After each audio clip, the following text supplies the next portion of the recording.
নতুন চাকরি পেলাম, নতুন আজকে ডিউটিতে আসলাম। আল্লাহ, এই খবরটা আব্বা ফোন দিয়ে কই।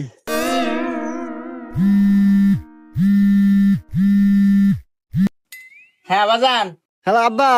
আব্বা, আমি নতুন চাকরি পাচ্ছি, পুলিশের চাকরি পাচ্ছি। কই? তুই কি করিস বাজান? তুই পুলিশের চাকরি পাচ্ছু? হ্যাঁ, আমার শুনে আত্মাটা জুড়ে গেল বাজান। আমার কত স্বপ্ন ছিল তুই একটা চাকরি করবি, সরকারি চাকরি করবি। যাক বাজান, আমি খুব খুশি হয়েছি বাজান তুই চাকরি পাচ্ছু।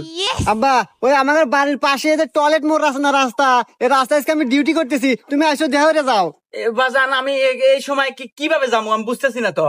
আরে আব্বা, আমার মোটর সাইকেল আছে না, ওই মোটর সাইকেল বাইরে বাইরে টান দিয়ে আসো, এই যে টয়লেট মোড়ের রাস্তা, এই রাস্তায় আসো, দেখা করি, কথা কই তোমাতে। আচ্ছা আচ্ছা বাবা, ঠিক আছে, আমি এখনই আসতেছি। বাজান আয়, আমার বুকে আয়। আব্বা, বুয়ে পরে যাইতেছি।